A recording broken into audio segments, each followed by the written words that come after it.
இணையற்ற நாமத்தில் வந்த ஒவ்வொருவரையும் வாழ்த்துகிறேன் மற்றும் ஊடகம் வாயிலாய் இணைகிற அனைத்து நண்பர்களையும் வாழ்த்துகிறேன். I just want to greet you all in the matchless name of our Lord and Savior Jesus Christ and all who are joining through media, and I want to welcome you all for our service. May the Lord be glorified. Amen. தேவன் மகிமைப்படுவாராக. ஆமென். இந்த நாளிலும் தேவனுடைய வார்த்தைக்கு நாம் கடந்து செல்ல வேண்டும்.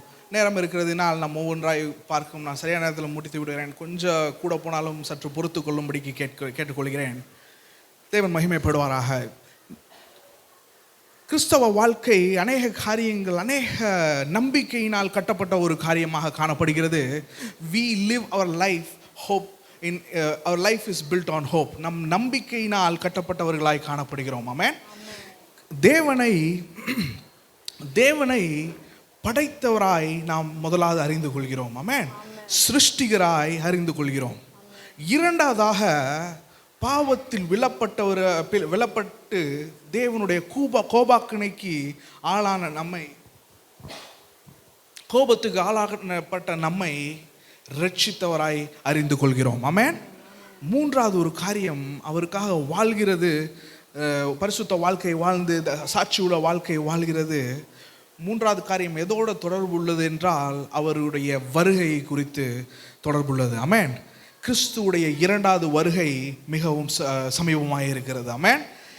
நம்ம இப்போ அநேகர் கல்யாணத்தெல்லாம் இது பண்ணிருக்கோம். கிறிஸ்து அவர் சபையை தன்னோடு சேர்த்து கொள்கிற நாள் விரைவாக வந்து கொண்டிருக்கிறது. ஆமென். மனைவாட்டியாகிய சபை என்று எழுதப்பட்டிருக்கிறது. கிறிஸ்து என்கிறவர் இரண்டாவது ஒரு வருகையில் வரப்போகிறார். ஆமென். இதை அநேக அடிப்படையில் சொல்ல வேண்டும் என்றால் தீர்க்க தரிசனமாக சொல்லப்பட்ட ஒரு காரியமாக காணப்படுகிறது. எதுன்னு நம்ம வருவோம். இந்த தீர்க்க தரிசனம் என்னவென்று பார்த்தீர்கள் என்றால், வேதத்தில் நிறைவேறப்பட்ட தீர்க்க தரிசனங்கள் அநேகங்கள் உண்டு. மேசியாவை குறித்து எழுதப்பட்ட காரியங்கள் அநேகங்கள் உண்டு. மேசியா வருவார், ஒரு கன்னியின் வயிற்றில் பிறப்பார், மரித்து மூன்றாம் நாள் உயிர் தெழுவார் என்று எழுதப்பட்டிருக்கிறது. 780 ஏறக்குறைய 780 தீர்க்க தரிசனங்கள் கிறிஸ்துவை பற்றி மாத்திரமே எழுதப்பட்டிருக்கிறது. 570 தொட்டு உள்ள தீர்க்க தரிசனங்கள் நிறைவேறப்பட்டிருக்கிறது. ஆமென். இன்றும் சில நிறைவேறப்பட இருக்கிறது. அதற்காக நாம் காத்து கொண்டிருக்கிறோம். ஆமென். தேவன் மகிமைப்படுவாராக. இந்த நாளிலும் தேவன் அதை நமக்கு முன்பாக ஆவியானவர் மூலமாக நிலைப்படுத்துவாராக. நீங்கள் பார்த்தீங்க என்றால் அநேக தீர்க்க தரிசனங்கள் சொல்லப்பட்டது எல்லாம் வேதத்தில் நிறைவேறப்பட்டதை நாம் கண்களால் பார்க்கிறோம். சில காரியங்கள் வேதத்தில் எழுதப்படவில்லை, சரித்திர ஆசிரியர்கள் வேதத்துக்கு வெளியே இருந்து குறிப்பிடுகிறார்கள். ஆமென். அவர்கள் தேவனை நம்பவில்லை, ஆனால் தேவனால் தீர்க்க தரிசிகளால் சொல்லப்பட்ட காரியம் நிறைவேறினதை அவர்கள் அறியாது எழுதியுள்ளார்கள். அதை வாசிக்கும் பொழுது நாம் புரிந்து கொள்கிறோம். ஆமென். கவனிக்கும்படி கேட்கிறேன்.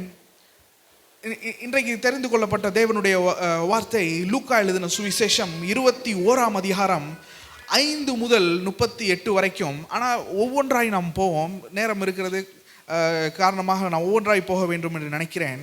வாசிக்கும்படி கேட்கிறேன். 5 6 வாசிக்கும்படி கேட்கிறேன். பின்பு சிறந்த கற்களினாலும் காணிக்கைகளினாலும் தேவாலயம் அலங்கரிக்கப்பட்டிருக்கிறதை குறித்து சிலர் சொன்னபோது அவர், நீங்கள் பார்க்கிற இவைகளில் ஒரு கல் மற்றொரு கல்லின் மேல் இராதபடிக்கு எல்லாம் இடிக்கப்படும் நாட்கள் வரும் என்றார். Amen. Praise the lord. Amen. இதை எப்ப சொல்கிறார் என்று நாம் அறிந்து கொள்ள வேண்டும்.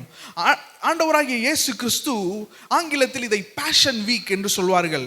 இறுதியாய் மரிக்கிறதுக்கு முன்பாக நடக்கப்பட்ட காரியம். ஓசன்னா ஓசன்னா என்று வரவேற்றார்கள். அதற்கப்புறம் தேவன் அந்த ஆலயத்தை சுத்தம் செய்கிறார். போய் ஆலயத்தில் செய்யக்கூடாத காரியங்கள் செய்யப்பட நேரத்தில் அந்த ஆலயத்தை சுத்திகரிக்கிறார். அநேக போதனைகளை செய்கிறார். இது இறுதி போதனையாக செய்கிறார். இது வெனஸ்டே, இது புதன்கிழமை நடக்கிறது. வியாழக்கிழமை காட்டி கொடுக்கப்பட போகிறார். வெள்ளிக்கிழமை சிலுவையில் அறையப்பட போகிறார்.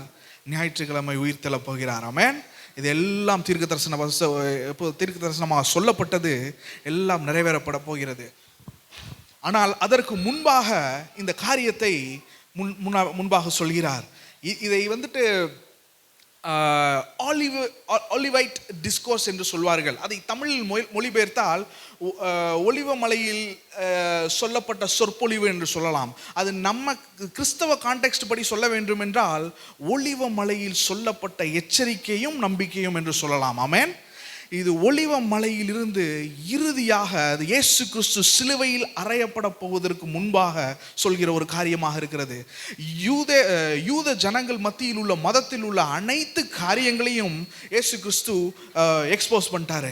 எல்லாவற்றையும் அவர்கள் தேவனுக்கு அவர்கள் வாயில பக்கத்தில் இருக்காங்க, அவர்கள் இருதயமோ தூரமாக இருக்கிறது. ஆமென். பேர் கிறிஸ்தவர்களாக இருக்கிறார்கள். இந்த காரியத்தில் சொல்ல வேண்டும் என்றால் பேருக்கு சபைக்கு வருகிறார்கள், அவர்கள் இருதயம் தூரமாக இருக்கிறது. இதை எல்லாம் சொல்லிவிட்டார். கடைசியா சீஷர்களை வைத்து சொல்லிக் கொண்டிருக்கிறார். ஒலிவ மலையில் இதை சொல்லுகிறார், ஒரு கல்லின் மேல் இன்னொரு கல் இராதபடிக்கு உடைக்கப்படும் என்று. ஆமென். இது எங்கோ நடக்குது, ஏதோ நடக்குதுன்னு நினைக்க வேணாம். நம்ம ஒவ்வொன்றாய் பார்ப்போம். இது சில காரியங்கள் சரித்திர குறிப்பிலிருந்து எடுக்கப்பட்டது. நல்ல அகடமிக்கான சரித்திர ஆசிரியர்களால் சொல்லப்பட்ட ஒரு காரியம். ஒரு சில காரியங்களை நாம் வேதத்தில் சொல்லப்பட்டு வெளியிலிருந்து நிறைவேறியதை நாம் பார்ப்போம். ஆமென். கவனித்தோம் என்றால் இந்த 38 5 38 வரைக்கும் உள்ள வசனத்தில் 3 காரியம் நடைபெறுகிறது. ஒன்று, கிறிஸ்துவு முதலாவது சொல்லப்படுகிற அந்த சீஷர்களுக்கு சொல்லுகிறார், உடனடியாக என்ன நடக்கும் என்று சொல்கிறார். இரண்டாவது, ஒரு பெரிய பிக்சர் காமிக்கிறார், இறுதி காலத்தில் அவர் வருவதற்கு முன்பாக என்ன நடக்கும் என்று சொல்கிறார். அதற்கு நடுவில் ஒரு காரியம் இருக்கிறது, அது சொல்லப்படாமல் இருக்கிறது, ஆனால் அது சொல்ல he meant it. அவர் சொல்ல என்ன என்றால் ரகசிய வருகை இருக்கிறது. ஆமென். வேதத்தில் இருக்கிறது. நாம் கவனிப்போம் ஒவ்வொன்றாய். 2 காரியம் முக்கியமானது, மனதில் வைக்க வேண்டியது, இரண்டாவது வருகை மற்றும் ரகசிய வருகை. Amen. Second coming of Jesus Christ and the rapture of the church. Amen. இதில் பார்த்தோம் என்றால் ஒரு கல்லின் மேல் இன்னொரு கல் இராதபடிக்கு எல்லாம் தகர்க்கப்படும் என்று சொல்கிறார். முதலாவது, இந்த ஆலயம் எப்போ கட்டப்பட்டது என்று சொன்னால் சாலமோனினால் கட்டப்பட்டது. தாவீதை தெரிந்து கொண்டார், அவனுடைய கைகள் ரத்தம் படிந்ததினால் சாலமோனை வைத்து கட்டினார். சாலமோனினால் கட்டப்பட்ட மகிமையான ஆலயம் பிரம்மாண்டமாக இருந்தது. பொன்னினாலும் வெள்ளியினாலும் கட்டப்பட்ட ஒரு ஆலயமாக இருக்கிறது. விலையுலை உயர்ந்த கற்களினால் கட்டப்பட்டது. மிக கவனமாகவும் மிக ஞானத்தோடும் மிக சிறந்தவர்களாய் வைத்து கட்டப்பட்ட ஒரு காரியமாய் காணப்படுகிறது. இந்த ஆலயம் தேவன் சொன்னார், நீங்கள் ஒழுங்காக இருக்கணும், நீங்கள் இல்லைவென்றால் தேவனுடைய ஜனங்களுக்கு தேவனுடைய கோபாக்கினை வரும் என்று சொன்னார். நாம் வேதத்தில் பார்க்கிறோம், எபிரேய இதில் பார்க்கிறோம், பேதுரு இதில் பார்க்கிறோம், தேவனுடைய judgement, the judgment of God begins in the house of God. ஆமென். தேவனுடைய நியாய தீர்ப்பு எங்கிருந்து ஆரம்பிக்கும் என்றால் வெளியிலிருந்து இல்லை, ஆமென், தேவனுடைய வீட்டிலிருந்து ஆரம்பிக்கும், சபையிலிருந்து ஆரம்பிக்கும். ஆமென். தேவன் சொன்னார், ஏனென்றால் அதிகம் கொடுக்கப்பட்டவர்களிடம் அதிகம் எதிர்பார்க்கப்படுகிறது. இஸ்ரவேல் ஜனங்கள் தேவனுக்கு கீழ்ப்படியாமல் போனதினால் தேவன் அவர்களுடைய சத்துருக்களின் கையில் அவர்களை ஒப்பு கொடுத்தார். ஆமென். தாவீது ஒரு மகிமையான பிரம்மாண்ட சவுலின் இடத்தில் கொடுத்தார். சவுல் ஓரளவுக்கு கெட்டினதை தாவீதை வைத்து தேவன் பிரம்மாண்டமாய் கெட்டினார். சாலமோனை வைத்து அதை உலகளாவிய புகழ்பெறும் ஒரு காரியமாக மாற்றினார். இது எல்லாவற்றையும் சேர்த்து அவர்களுடைய ஆசீர்வாதமும் அவர்களுடைய பலனும் அவர்களுடைய ஞானத்திலும் தந்திரத்திலும் இல்லை, அது எல்லாம் தேவனோடு நடக்கிற நடையில் இருந்தது. ஆமென். இந்த உலகத்தில் 1000 பேர் ஆளலாம், நான் பிரசிடென்ட் என்று சொல்லலாம், நான் இந்த இதில் இருக்கிறேன் என்று சொல்லலாம், எல்லாவற்றையும் காலங்களை கையில் வைத்திருக்கிறவர் தேவனாய் இருக்கிறார். ஆமென். இங்கே இருக்கிற அநேகர் யோசிக்கலாம், நான் என் பிள்ளைக்காக வாழ்ந்துட்டு இருக்கேன், பிள்ளை இருக்கிற வரைக்கும் வாழ்வேன், அப்படிலாம் இல்லை. நீங்கள் உயிரோடு இருக்கிறதே அவருடைய கிருபை. ஆமென். உயிர் போகணும், எப்போ நம்மளால் பிடிக்க முடியாது. ஆமென். He decides your time. ஆமென். காலங்கள் அவருடைய கரத்தில் இருக்கிறது என்று எழுதப்படுகிறது. தானியேலின் புஸ்தகத்தில் இதை அறிந்த ஒரு உலகத்தை ஆண்ட ஒருத்தன் சொல்லுகிறான், ஆண்டவரே நீர் அரசாளுவீர் என்று நான் அறிந்து கொண்டேன் என்று. ஆமென். இந்த இடத்துல பார்க்கிறோம், ஒரு கல்லின் மேல் இன்னொரு கல் இராதபடிக்கு இது விழுந்து போகும் என்று சொல்கிறார். சாலமோனால் கட்டப்பட்டது. இது 2000 BC, கிறிஸ்துவுக்கு முன் 2000 கட்டப்பட்டது. நூற்றாண்டில், கிறிஸ்துவுக்கு முன் 7ஆம் நூற்றாண்டில் என்ன நடக்கிறது என்றால், தேவன் அவர்களை பாபிலோனியர் கைகளில் ஒப்பு கொடுத்தார். நாம் கவனித்திருக்கிறோம். ஆபகுக், எரேமியா எல்லாம் அழுகிறார்கள். அவர்கள் எல்லாவற்றையும் தேவன் சொல்லிவிட்டார், எல்லாவற்றையும் சிறைப்படுத்தி விட்டு போவார்கள் என்று. தேவன் சொன்ன காரியம் 7வது நூற்றாண்டில், கிறிஸ்து வருகைக்கு முன்பாக, 1ஆம் வருகைக்கு முன்பாக 7ஆம் நூற்றாண்டில் கண்களுக்கு முன்பாக நிறைவேறியது. ஆமென். 70 ஆண்டுகள் தேவன் அவர்களை he sent them into captivity. அவர்களை எதிரியின் கரத்தில் ஒப்பு கொடுத்தார். அவரால் கொடுக்கப்பட்ட தேசத்தை எடுத்து விட்டார். எல்லாம் சிதறப்பட்டு போய்விட்டார்கள். இப்போ ஆனாலும் ஒரு அற்புதம் அதுலேயும் நடக்குது. செகண்ட் டெம்பிள் ஜூடாயிசம் என்று சொல்வார்கள். அது என்னன்னா, இரண்டாவது டெம்பிள் கட்டப்படுது, இரண்டாவது ஆலயம் கட்டப்படுகிறது. அங்கே இரண்டாவது ஆலயம் கட்டப்படுகிறது. யார் தலைமையில் கட்டப்படுகிறது என்றால், செருபாபேலின் தலைமையில் கட்டப்படுகிறது. மேதிய பெர்சிய, பாபிலோனியர்களுக்கு அடுத்தாப்புல மேதிய பெர்சிய ராஜ்யம் நடக்கிறது. அதை வைத்து அந்த நேரத்தில் கிங் சைரஸ் என்று கோரேசின் ஆவியை தேவன் எழுப்பி எரேமியாவால் தீர்க்க தரிசனம் பண்ணதை நிறைவேற்றி ஒரு ஆலயத்தை கெட்டார். செருபாபேலால் கட்டப்பட்ட ஒரு ஆலயம் கட்டப்படுகிறது. எஸ்ரா புஸ்தகத்தில் வாசிக்கிறோம், நெகேமியா புஸ்தகத்தில் வாசிக்கிறோம். எஸ்ரா அதில் முக்கியமான ஒரு நபராக இருக்கிறார். இதில் ஹை பிரீஸ்ட் என்று சொல்லப்படுகிறவர் யார் என்றால், யோசுவா என்று ஒரு நபர் தான் ஹை பிரீஸ்டாக இருக்கிறார். நம்ம தீர்க்கதரிசன புஸ்தகம்லாம் வாசிப்போம். இந்த இதில் நம்ம கவனிக்கிறதுனால அதை பார்க்க அவசியம் இல்லை. கவனித்தீர்கள் என்றால், 2வது ஆலயம் கட்டப்படுகிறது. 2வது ஆலயம் கட்டப்பட்ட பின்பு ஒரு காரியம் நடக்கிறது. என்னவென்று பார்த்தீர்கள் என்றால், ஆன்டியோகஸ் எபிஃபெனஸ் என்ற ஒரு நபர் எழும்புகிறார். 88 80 அந்த 180 கிறிஸ்துவுக்கு முன் 180 என்ன பண்ணுகிறார் என்றால், இஸ்ரவேல் ஜனங்களுக்கு முன்பாக வந்து அந்த ஆலயத்தை ஒரு பன்றியை பலியிடுகிறார். அந்த இடத்துல இவர் ஒரு அந்தி கிறிஸ்துவுக்கு முன்மாதிரியாக இருக்கிறார். அந்தி கிறிஸ்துவுக்கு முன்மாதிரியாக இருக்கிறார் என்று சொல்வதை விட, அந்தி கிறிஸ்துவுடைய ஆவியை உடையவராக இருக்கிறார். ஆமென். தேவாலயத்தில் பண்ணக்கூடாத ஒரு காரியம் நடக்கப்படுகிறது.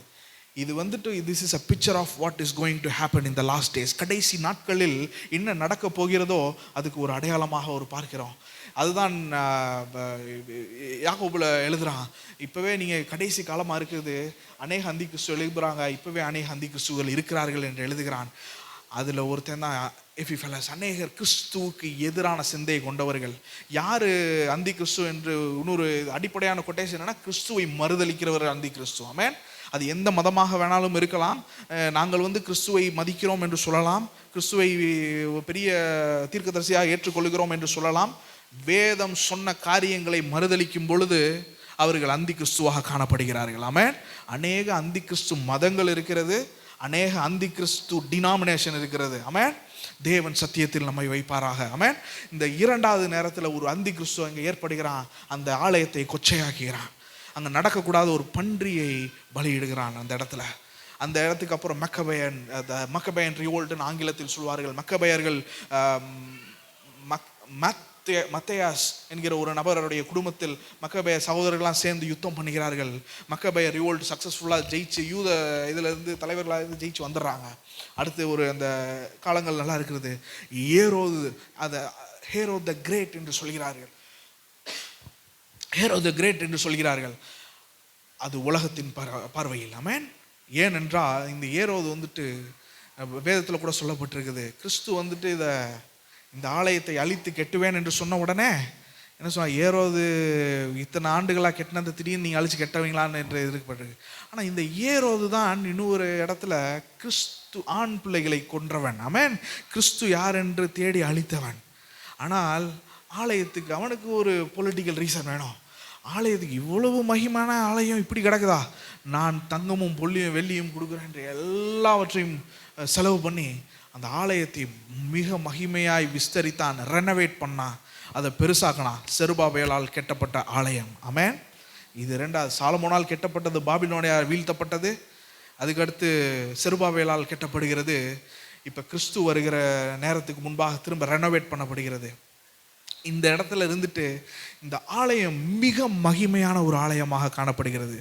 அந்நாட்களில் இந்த நாட்களில் வேர்ல்ட் வண்டர் என்று சொல்கிறார்கள் அல்லவா, அந்த அளவுக்கு உள்ள ஒரு ஆர்கிடெக்சர் வச்சு அநேக கற்களை வைத்து, ஒரு கல்லே நல்ல 40 அடி பெரிய கல்லெல்லாம் வைத்து கட்டின கிரானைட், இந்த மாதிரி நல்ல விலை உயர்ந்த காரியங்களை வைத்து கட்டப்பட்டது ஏரோதினால் கட்டப்பட்ட ஒரு காரியமாய் காணப்படுகிறது. இந்த ஆலயம் இயேசு கிறிஸ்து சொல்லும் பொழுது உடையும் என்று யாராலையும் நம்ப முடியாது. ஆமென். ஒரு பிரம்மாண்டமான ஒரு பிரில்லியன்ட் இன்ஜினியரிங்கில் கட்டி அவ்வளவு விலை உயர்ந்த காரியங்கள், 18,000 வேலையாட்களை வைத்து செய்யப்பட்ட ஒரு காரியம். அதை விஸ்தரித்தான், பிரம்மாண்டமாக்கினான். ஒருவரும் நினைக்கவில்லை இது ஒரு கல்லின் மேல் இன்னொரு கல் இராது என்று சொல்லும் போது யாரும் அதற்கு நம்பிக்கை இருக்கிற காரியம் இல்லை. ஆமென். ஆனால் தேவன் சொன்னார் ஒரு கல்லின் மேல் இன்னொரு கல் இருக்காது.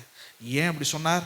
அநேக கரப்ஷன் அவங்களுடைய மதமாக ஃபாலோ பண்ண ஆரம்பிச்சிட்டாங்க. வாயில் பக்கத்தில் இருக்காங்க, இருதயமோ தூரமாக இருக்குது. ஆமென்.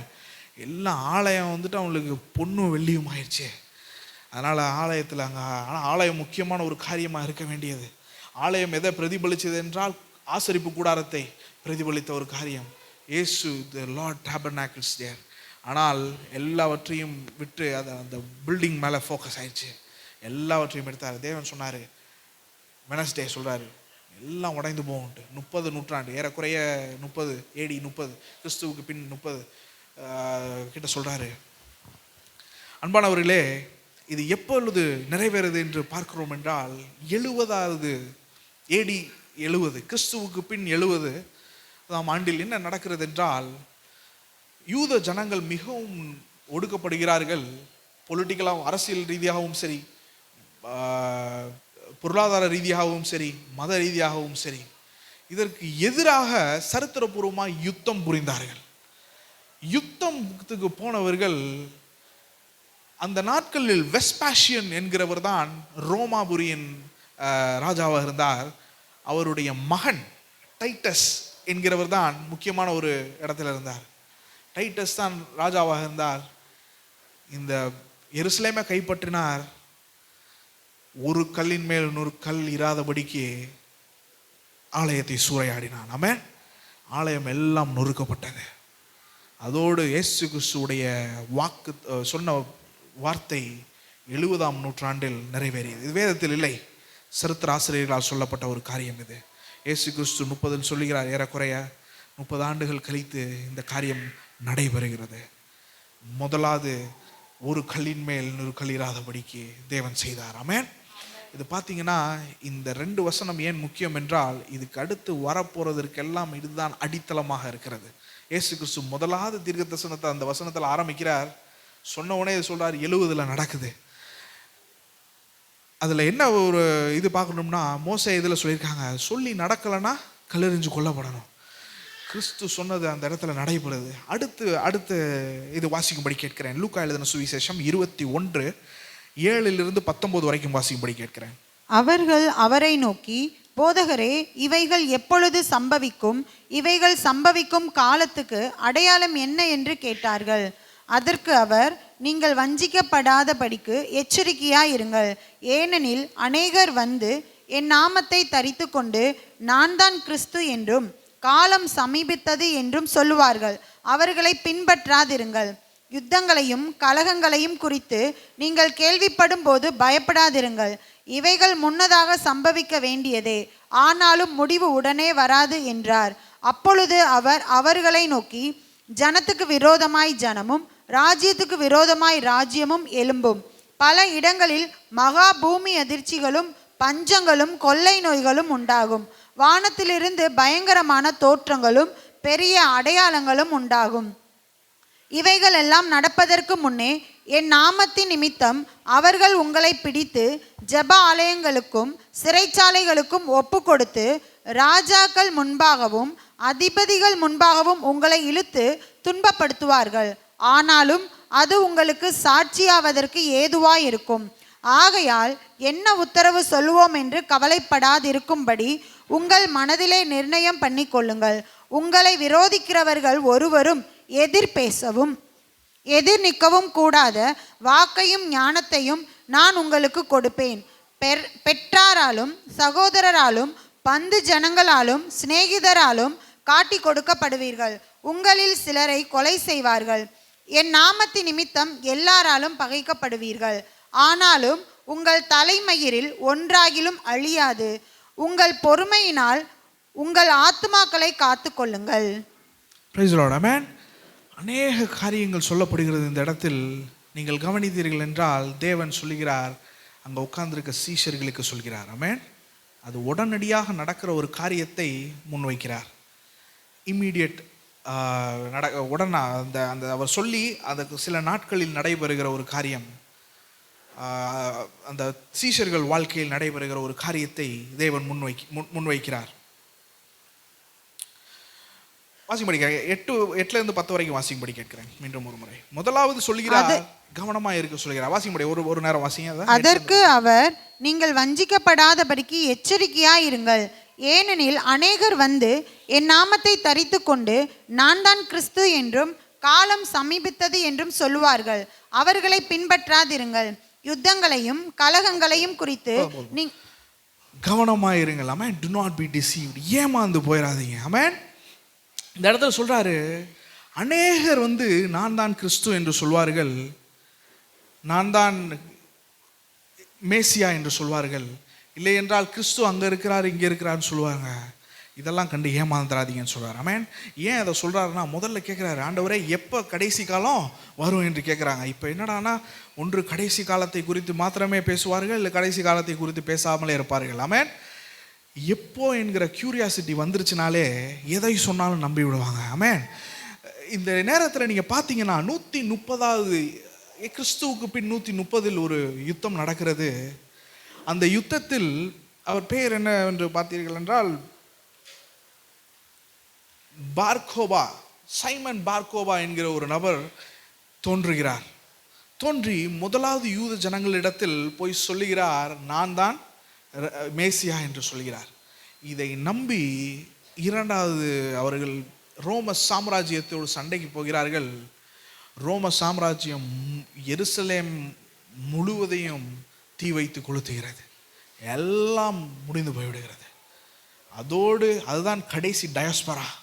எல்லா யூதர்களும் கடந்து போய்விடுறாங்க அந்த இடத்த விட்டு. முதலாவது வந்த போலியான ஒரு கிறிஸ்துவாகிய காணப்படுகிறார். இது வந்துட்டு சரித்திரத்தில் எழுதப்பட்ட ஒரு காரியம். அதில் தான் கிறிஸ்தவர்கள் பிரிந்து விடுகிறார்கள். அது வரைக்கும் யூதர்கள் தான் கிறிஸ்தவர்களை தள்ளி வைக்கிறார்கள். இந்த நேரத்தில் கிறிஸ்தவர்கள் தனி பாதையை எடுத்து செல்கிறார்கள். இது சரியில்லை என்று சொல்லிவிட்டு சரித்திரத்தில். அன்பானவர்களே, இதே போல் அநேக கிறிஸ்துக்கள் எழும்புவார்கள் என்று இயேசு கிறிஸ்துவை சொல்லிவிட்டு போய்விட்டிருக்கார். ஆமென். 1878 இந்த காலகட்டத்தில் 1978 சமீபத்தில் தான் காலகட்டத்தில் ஜிம் ஜோன்ஸ் என்கிற ஒரு நபர் எழுப்பினார். அநேகர் அறிந்திருப்பீர்கள். 900 மக்களை கொண்டு போய் இயேசு கிறிஸ்து வரப்போகிறார் என்று சொல்லி ஒரு இடத்துல இது பண்ணி பாய்சன் கொடுத்து கொண்டுட்டான். எல்லாம் தற்கொலை பண்ணிட்டாங்க. இயேசு கிறிஸ்து வராரு, இல்லை நாங்கள் இயேசு கிறிஸ்துட்ட போகிறோம் என்று. 900 பேர் மறிக்கப்பட்டார்கள். இன்னும் அது அநேக ரிசர்ச், சைக்காலஜிக்கல் ரிசர்ச்சுக்குள்ளே இருக்கிறது. அநேக வந்துட்டு எப்படி இவ்வளோ பேரை மனம் மாற்றினா, எப்படி கல்ட் லீடர்ஸ் என்று சொல்வார்கள், பொய் தீர்க்கதரிசிகள். 900 பேர் தன்னைத்தானே சுற்று கொண்டு இறந்து விட்டான் கடைசி நேரத்தில். இதே போல் அநேகர் காணப்பட்டார்கள். கிறிஸ்து இப்பொழுதுதான் வரப்போகிறார், இல்லை நாம் அவர்கிட்ட போகிறோம் என்று சொன்னால் அது தவறான ஒரு காரியம். ஆமென். அதான் சொல்கிறாரு, எல்லாம் சொல்லுவாங்க, ஏமாந்துடாதீங்க. நான் ஏற்கனவே படித்த ஒரு நாட்டில் ஒருவர் நான் தான் கிறிஸ்து என்று சொல்லி கொண்டு இருக்கிறார். பெரிய சபையை வைத்திருக்கிறார். அநேக ஆயிரங்களில் அவரை தொட்டு ஏறக்குறைய லட்சங்கள் தொட்டு வந்து விடுகிறது. அவருடைய உட்கார்ந்துருக்க பிலீவர்ஸ் மட்டும் ஆன்லைனில் அநேகர் இருக்காங்க. இது வேற. 1800 கட்டங்களில் மிட் 18th செஞ்சுரி, சமீபத்தில் 200 ஆண்டுகளுக்கு முன்பாக என்ன நடந்தது என்றால், வில்லியம் மில்லர் என்று கேள்விப்பட்டிருப்பீர்கள். செவன்த் டே அட்வென்டிஸ்ட் அங்கிருந்து தான் தோன்றுகிறது. செவன்த் டே அட்வென்டிஸ்ட் ஸ்கூலெல்லாம் வைத்திருக்கார்கள். நன்றாக செய்வார்கள் ஒழுக்க முறையில். ஆனால் அடிப்படை போதனைகளில் அநேக வேறுபாடுகள் உண்டு. என்ன ஆகிவிட்டது என்றால், தானியேல் புஸ்தகத்தை அவராக ஒரு கணக்கு போட்டு ஒரு நாளில் உட்கார்ந்து இன்னைக்கு ஆண்டவர் வரப்போறான்ட்டு எல்லாம் போய் உட்காந்துட்டாங்க. அநேக ஆயிரங்கள். கடைசியில் நடக்கலை. அந்த நாளை த கிரேட்டஸ்ட் டிசப்பாயின்மெண்ட் என்று எழுதி வைத்திருக்கிறாங்க. அதிலிருந்து வந்த ஒரு நபர் தான் ஈலா ஒயிட் என்கிறவர். அவர் தான் செவன்த் டே அட்வென்டிஸ்டோட இது. நிறைய தரிசனம் கண்டேன், அநேக காரியம் எழுதியிருக்கிறார். அவர் அநேக குழப்பமான காரியத்தை எழுதியிருக்கிறார். சில காரியங்கள் புரியறதுக்கே ரொம்ப நேரம் ஆகும். அநேக தரிசனத்தை கண்டேன் எழுதியிருக்கிறார். அவர் என்ன பண்ணாங்கன்னா, செவன்த் டே அட்வென்டிஸ்ட் அங்கிருந்து தோன்றினது தான். அவர்கள் என்ன செய்தார்கள் என்றால், ஆண்டவர் அன்னைக்கு வந்துட்டாரு, இன்விசிபிளாக வந்துட்டார், கண்களுக்கு தெரியாமல் வந்துட்டு போயிட்டாரு. ஆனால் பரலோகத்தில் இப்போ இன்வெஸ்டிகேஷன் நடக்குது, யாரெல்லாம் வருவா வரமாட்டான்னு சொல்லி அப்படி என்று மாற்றினார்கள். அம்மானவர்களே, கவனமாக இருக்க வேண்டும். ஆமென். நான் தான் கிறிஸ்து என்று சொல்வார்கள். கிறிஸ்து அங்கே வந்துட்டார், இங்கே வந்துட்டார் என்று சொல்வார்கள். நம் சத்தியத்தில் நிற்க வேண்டும். ஆமென். ஏமாந்து போய் விடாதீருங்க என்று சொல்றாரு. கவனமாக நடக்க வேண்டும். அதான் அந்த வசனத்தில் அநேகர் கிறிஸ்து என்று சொல்வார். Do not be deceived. Amen. அடுத்த 2 வசனங்களை வாசிக்கும்படி கேட்கிறேன். யுத்தங்களையும் கலகங்களையும் குறித்து நீங்கள் கேள்விப்படும் போது பயப்படாதிருங்கள். இவைகள் முன்னதாக சம்பவிக்க வேண்டியதே, ஆனாலும் முடிவு உடனே வராது என்றார்.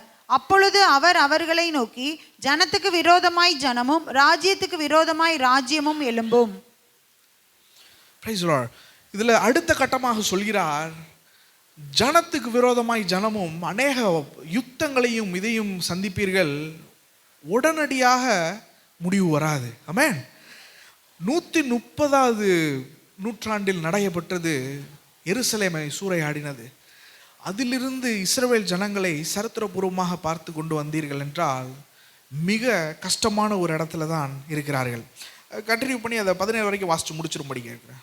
அப்போ பல இடங்களில் மகா பூமி எதிர்ச்சிகளும் பஞ்சங்களும் கொள்ளை நோய்களும் உண்டாகும். வானத்திலிருந்து பயங்கரமான தோற்றங்களும் பெரிய அடையாளங்களும் உண்டாகும். இவைகள் எல்லாம் நடப்பதற்கு முன்னே என் நாமத்தின் நிமித்தம் அவர்கள் உங்களை பிடித்து ஜெப ஆலயங்களுக்கும் சிறைச்சாலைகளுக்கும் ஒப்பு கொடுத்து ராஜாக்கள் முன்பாகவும் அதிபதிகள் முன்பாகவும் உங்களை இழுத்து துன்பப்படுத்துவார்கள். ஆனாலும் அது உங்களுக்கு சாட்சியாவதற்கு ஏதுவாயிருக்கும். ஆகையால் என்ன உத்தரவு சொல்லுவோம் என்று கவலைப்படாதிருக்கும்படி உங்கள் மனதிலே நிர்ணயம் பண்ணி கொள்ளுங்கள். உங்களை விரோதிக்கிறவர்கள் ஒருவரும் எதிர் பேசவும் எதிர் நிற்கவும் கூடாத வாக்கையும் ஞானத்தையும் நான் உங்களுக்கு கொடுப்பேன். பெற்றாராலும் சகோதரராலும் பந்து ஜனங்களாலும் சிநேகிதராலும் காட்டி கொடுக்கப்படுவீர்கள்.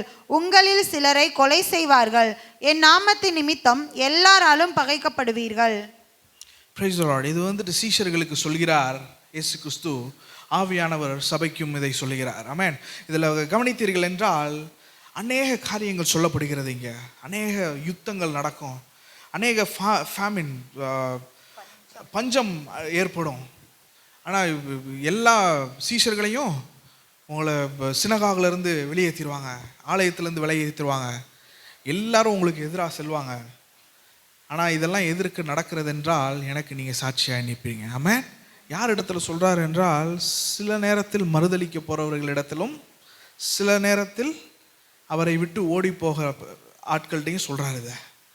எதை சொல்கிறாருன்னா ஒரு 50 வருஷம் 100 வருஷத்துக்கு அப்புறம் நடக்க போகிறத சொல்கிறாரு. கவனித்தீர்கள் என்றால் இதில் வார்ஸ் அண்ட் ஃபேமின்ஸ். இந்த புக் ஆஃப் இது அப்போஸ்தலர் நடவடிக்கையில் நம்ம பார்க்குறோம். யாக்கோவை கொன்று விட்டார்கள், பேதுரு தப்பித்து கொண்டான். இன்னொரு இடத்துல ஸ்தேவானை கொன்று விடுகிறார்கள்.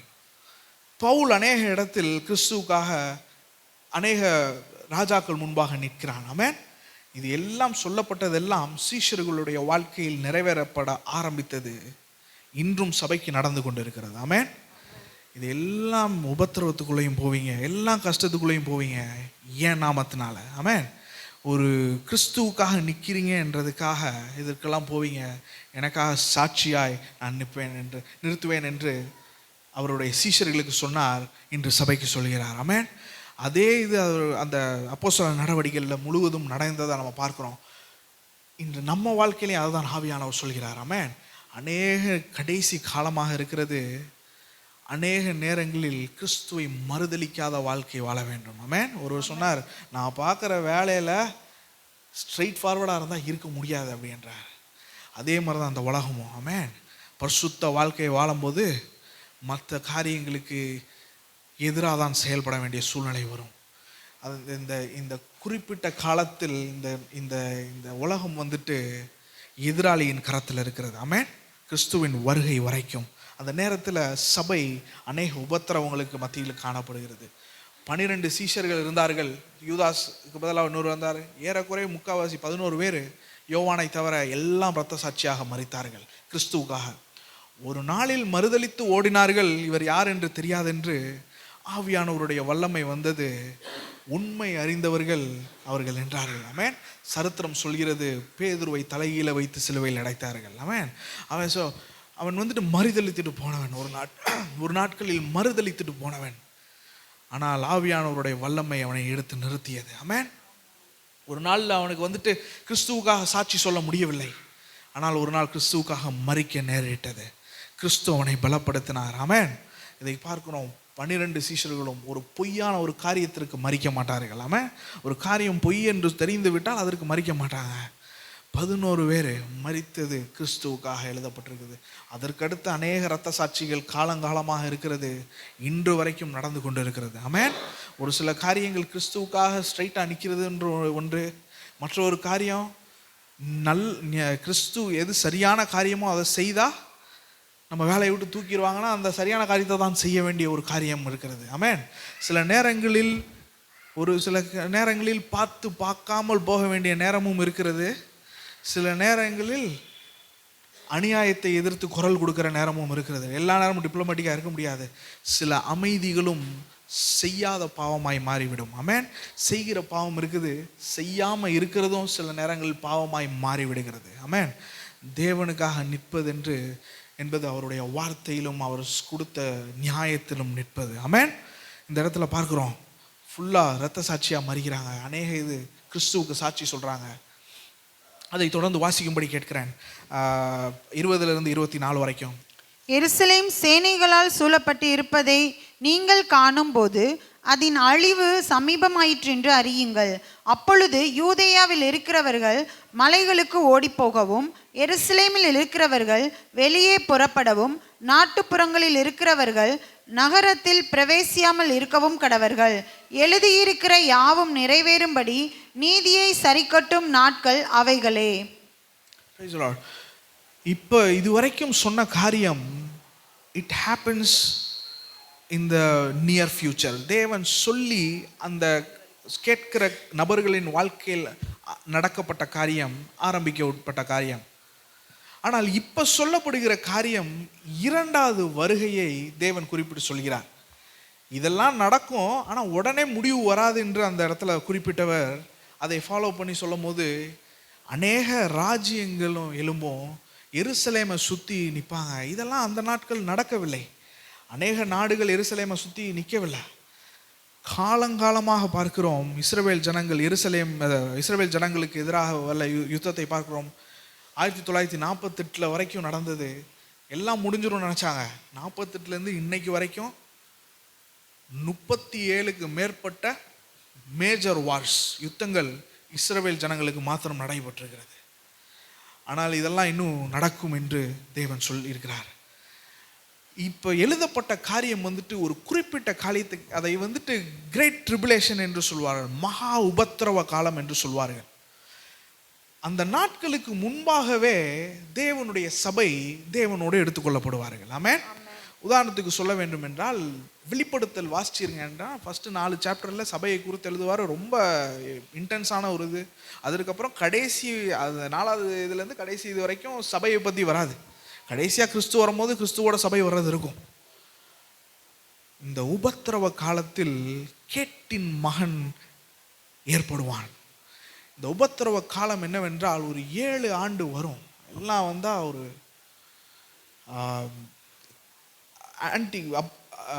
ஆன்டி கிரைஸ்ட் வர ஒரு நாட்கள், இது அந்தி கிறிஸ்து வர ஒரு நாட்கள்.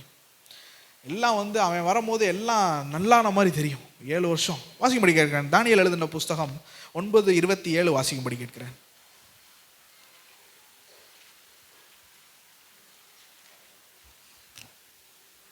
அவர் ஒரு வாரமளவும் அநேகருக்கு உடன்படிக்கையை உறுதிப்படுத்தி, அந்த வாரம் பாதி சென்றபோது பலியையும் காணிக்கையையும் ஒளிய பண்ணுவார். அருவருப்பான செட்டைகளோட பாழாக்குகிறவன் வந்து இறங்குவான்.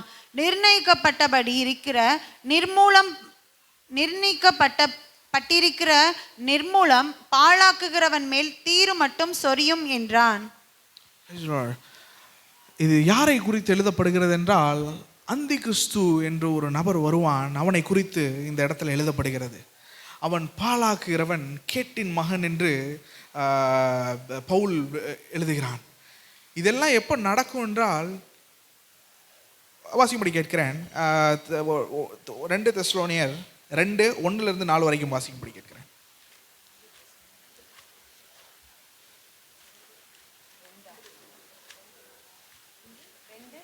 1-4. 2 தெசலோனியர் 2:1-4. அன்றியும் சகோதரரே, நம்முடைய கர்த்தராகிய இயேசு கிறிஸ்துவின் வருகையையும் நாம் அவரிடத்திலே சேர்க்கப்படுவதையும் குறித்து நாங்கள் உங்களை வேண்டிக் கொள்ளுகிறது என்னவென்றால், ஒரு ஆவியினாலாவது வார்த்தையினாலாவது எங்களிடத்தில் இருந்து வந்ததாய் தோன்றுகிற ஒரு நிருபத்தினாலாவது கிறிஸ்துவினுடைய நாள் சமீபமாய் இருக்கிறதாக சொல்லப்பட்டால் உடனே சஞ்சலப்படாமலும் கலங்காமலும் இருங்கள். எவ்விதத்தினாலும் ஒருவனும் உங்களை மோசம் போக்காதபடிக்கு எச்சரிக்கையாயிருங்கள். ஏனெனில் விசுவாச துரோகம் முந்தி நேரிட்டு கேட்டின் மகனாகிய பாவ மனுஷன் வெளிப்பட்டால் ஒழிய அந்த நாள் வராது. சபைக்கு பவுல் எழுதுகிறான், இதெல்லாம் குறித்து நீங்கள் பயப்படாதீங்க. கேட்டின் மகன் ஒருவன் வருவதாக இருக்கிறான். அவன் வந்த பிறகுதான் கிறிஸ்துவுடைய வருகை சமீபமாக இருக்கும். அதனால நீங்கள் பயப்படாதீங்க என்று சொல்கிறான். We are living expecting the blessed hope. ரொம்ப மகிமை ஒரு இதை எதிர்பார்த்து கொண்டு இருக்கிறோம். அது ஏன் மகிமையான இது என்றால், நாம் இந்த உபத்திரவ காலத்தில் கிறிஸ்து சபையை விட்டு செல்ல மாட்டார். ஆமென். கிறிஸ்து ரகசிய வருகையில் நம்மை அவரோடு எடுத்துக்கொள்வார் என்று எழுதப்பட்டிருக்கிறது. ரகசிய வருகையில் நம்மை அவரோடு எடுத்துக்கொள்வார் என்று எழுதப்பட்டிருக்கிறது. 1 தெசலோனியர், சரி அது இருக்கட்டும், நான் லைனாக வரேன். அடுத்து அப்போஸ்தலர் நடவடிக்கைகளில் பார்த்தோம் என்றால் தெரியும், இதில் ஆன்டியோகஸ் எபிஃபலஸ் சொல்லப்பட்டவர், அவனை தான் ஒரு டைப் ஆஃப் ஆன்டி கிரைஸ்ட் என்று பார்க்கிறோம். தானியேல் சொன்னதை முன்பாக செய்து விடுகிறான். இதே போல் ஒரு காரியம் பின்னால் நடக்கும். அது எப்போ நடக்கும் என்றால், அந்த 7 ஆண்டுகள் ஒரு சமாதான காலம் வரும். உலகில் உள்ள எல்லாவற்றையும் தன் கரத்தில் வைத்திருப்பான் அந்தி கிறிஸ்து என்கிறவன். இது வெளிப்படுத்தலில் மற்றும் தானியேல் புத்தகத்தில் ரொம்ப மிக அருமையாக எழுதப்பட்ட ஒரு காரியம். எல்லாவற்றையும் தன் கையில் கொண்டு வைத்திருப்பான். சமாதான காலம் வரும். ஆலயத்தில் 3 வருஷம் எல்லாம் நல்லா போகும். அந்த 3 வருஷத்தில் நடுவில் அந்த சமாதான உடன்படிக்கையை உடைப்பான். அப்போதான் உபத்திரவ காலம் நேரிடும். இது யாருக்கு நேரிடும் என்றால், ரகசிய வருகையில் விட்டு செல்லப்பட்டவர்களுக்கு நேரிடும் ஒரு காரியமாக காணப்படுகிறது. அன்பானவர்களே, 2வது வருகைக்கு அநேக அடையாளங்களை கிறிஸ்து சொல்லிவிட்டு சென்றார். ரகசிய வருகைக்கு ஒரு அடையாளம் கூட சொல்லாமல் சென்றார். ஆமென். ரகசிய வருகை என்று நாளும் ஏற்படலாம். இன்னைக்கு ஏற்படலாம், நாளைக்கு ஏற்படலாம், 10,000 வருஷம் கழித்து ஏற்படலாம்.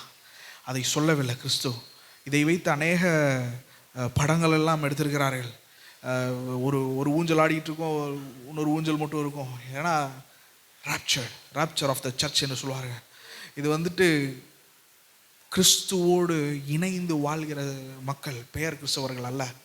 இரத்தத்தினால் கழுவப்பட்டு பரிசுத்த வாழ்க்கையில் கிறிஸ்துவுக்காக சத்தியத்திலும் ஆவியானவரின் அடையாளத்தினால் இருக்கிறவர்கள் எடுத்துக்கொள்ளப்படுவார்கள். ஆமென். இந்த ராப்சரில் விடப்படுகிறவர்கள் உபத்திரவ காலத்தில் செல்லப்படுவார்கள். ஆமென். இந்த காரியம் நடக்கும். அதற்கு முன்பாக இயேசு கிறிஸ்து சொல்கிறார், எருசலேமே எருசலேமே, உன்னை நான் சேர்த்துக்கொள்ள மனதாக இருந்தேன், ஆனால் நீனோ மனமில்லாமல் போய்விட்ட. நீ என்னை திரும்பி வர வேண்டும் என்று சொல்கிற வரைக்கும் நான் வரப்போகிறதில்ல. நம்ம மொழியில் சொல்லணும்னா தான், blessed is he who comes in the name of the Lord. தேவனுடைய நாமத்தில் வருகிறவர் ஸ்தோத்தரிக்கப்படத்தக்கவர். பருகாபா பேஹே ஷபடுனாயின் என்று எபிரேய மொழியில் சொல்லார். நீங்கள் இப்படி சொல்கிற வரைக்கும், இதை யாரை சொல்கிறார் என்றால், யூத ஜனங்களை சொல்கிறார். இன்று வரைக்கும் யூத ஜனங்கள் ஏற்றுக்கொள்ளவில்லை. ஆனால் ஒரு நாள் அவர்கள் அப்படி சொல்லும் பொழுது கிறிஸ்துவானவர் வருவார். ஆமென். ஆனால் கேட்டின் மகன் ஆன ஒரு காரியத்தில் இருக்குது, ரகசிய வருகையும் இருக்கிறது. சபைக்கு தேவன் சொல்கிற காரியம், ரகசிய வருகைக்கு ஆயத்தமாக இருக்க வேண்டும். Amen. Keep your lamps burning. உங்களுடைய வெளிச்சத்தை எரிந்து கொண்டே இருக்க வேண்டும். அமேன். நாம் when the master comes we should be awake. தேவன் வரும்பொழுது நாம் விழித்திருந்து ஜெபிக்கிறவர்களாக இருக்க வேண்டும். ஆமென். தேவன் நம்மை தூங்கி கொண்டிருக்கிறவர்களாய் பார்க்க முடியாது. அப்படி பார்த்தார் என்றால் நாம் ரகசிய வருகையில் அவரோடு போக முடியாத ஒரு சூழ்நிலைக்கு ஏற்படும். ஆமென். ரகசிய வருகை என்று நாளும் நடக்கலாம். அதற்கு அடையாளம் சொல்லப்படவில்லை. நான் சொல்லுகிற அடையாளம் எல்லாம் இரண்டாவது வருகையை குறித்து. இதில் எல்லாம் சிலர் ப்ரீ ட்ரிபுலேஷன் போஸ்ட் ட்ரிபுலேஷன் என்று தியாலாஜிக்கல் சென்ஸில் அநேக டிபேட் இருக்குது. எல்லாரும் ஒத்துக்கிற ஒரு காரியம் என்னவென்றால் இயேசு கிறிஸ்துவின் இரண்டாவது வருகை. ஆமென். கிறிஸ்து வருவேன் என்று சொன்னால் கட்டாயம் வருகிறார். ஆனால் இது எல்லாம் நடக்கும் என்று எழுதப்படுகிறார். ரகசிய வருகைக்கு நாம் ஆயத்தப்பட வேண்டும். ஆமென். அடுத்த இது எல்லாம் அதில் எழுதுகிறான், கர்ப்பத்தை வைத்து, அதாவது ரொம்ப ஒரு ஹை, இந்த மாதிரி கஷ்டத்தை இதுவரைக்கும் உலகம் காணவில்லை, இனிமேயும் அந்த மாதிரி ஒரு கஷ்டத்தை காணாது என்று. ஏனென்றால் யுத்தங்கள் நடக்கிறது, ஃபேமின், எல்லா இயற்கை சீற்றங்கள், சுனாமி, பூமி அதிர்ச்சிகள், இந்த மாதிரி அநேக காரியங்களை கேள்விப்படுவோம் என்று எழுதப்படுகிறது. யுத்தங்கள், உலக மகா யுத்தம் பார்த்தோம், ஒன்றாம் உலகப்போர், இரண்டாம் உலகப்போர், இதே போல் அநேக யுத்தங்கள் நடந்து கொண்டு இருக்கிறது, இன்னும் நடந்து கொண்டு இருக்கிறது. Man's inhumanity to his fellow man, மனிதாபிமானம் மற்ற தன்மையில் நடந்து கொள்வது, இது எல்லாம் நடக்கும் என்று சொன்னார். இது எல்லாம் மோசமாக போய்கொண்டே தான் இருக்கும். ஆமென். கிறிஸ்து வருவது வரைக்கும் எல்லாம் நல்லாமல் இருக்க போது தெரியுது. ஆனால் கிறிஸ்து வந்தால் தான் எல்லாம் நல்லா மாறும் என்று தேவன் எழுதுகிறார். ஆமென். எல்லாம் கடனில் தான் போகும். மனுஷனால் கிரகிக்க முடியாத, பதில் தேட முடியாத இடத்துக்கு தள்ளப்படுவான். இந்த இடத்துல போகும் என்று தேவன் சொல்லியிருக்கிறார். இதெல்லாம் நடக்கும். Time like never before. இதை போல் இதற்கு முன்பாக நடைபெறவில்லை. அந்த நேரத்தில் அதுக்கப்புறம் தான் ஒரு நல்ல ஒரு இடம் வருகிறது, இரண்டாவது வருகை. வாசிக்கும்படி கேட்கிறேன். 25 28 வரைக்கும் வாசிக்கும்படி கேட்கிறேன். சூரியனிலும் சந்திரனிலும் நட்சத்திரங்களிலும் அடையாளங்கள் தோன்றும். பூமியின் மேலுள்ள ஜனங்களுக்கு தத்தளிப்பும் இடுக்கணும் உண்டாகும். சமுத்திரமும் அலைகளும் முழக்கமாயிருக்கும். வானத்தின் சத்துவங்கள் அசைக்கப்படும். ஆதலால் பூமியின் மேல் வரும் ஆபத்துகளுக்கு பயந்து எதிர்பார்த்திருக்கிறதினால் மனுஷருடைய இருதயம் சோர்ந்து போகும். அப்பொழுது மனுஷகுமாரன் மிகுந்த வல்லமையோடும் மகிமையோடும் மேகத்தின் மேல் வருகிறதை காண்பார்கள்.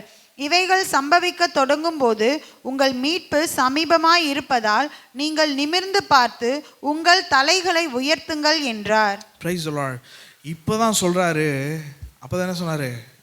அது முடிவு வரல, இதெல்லாம் வழியின் ஆரம்பம். அதுக்கு அடுத்து சொல்றாரு, இதெல்லாம் நடந்த பிறகு இப்போ மனசை தேர்த்தி கொள்ளுங்க, இரண்டாவது வருகை வரப்போகிறது. ஆமென். கிறிஸ்துவானவர் இரண்டாவது வருகையில் வரப்போகிறார். என்ன நடக்கும் என்று சொல்கிறார்? காஸ்மிக் சயின்ஸ், இதெல்லாம் சூரியன் இதாகும். இது ஏற்கனவே நடந்தது. கிறிஸ்து சிலுவையில் அறையப்பட்ட பிறகு, இது வாசிக்க வேண்டாம், நீங்கள் அப்புறம் இது பார்த்துக்கோங்க. மத்தேயு 27:45 பார்க்கிறோம். இருள் சூழ்ந்தது. ஆமென். அந்த 3ஆம் மணி வேளையில், இது 9ஆம் மணி வேளையில் கிறிஸ்துவை சிலுவையில் அறைந்து விட்டார்கள். இருள் சூழ்ந்தது. இதெல்லாம் இதே போல் மீண்டும் இதை விட பயங்கரமான ஒரு காரியம் நடக்கும். இயற்கை சீற்றங்களோடு வரும்.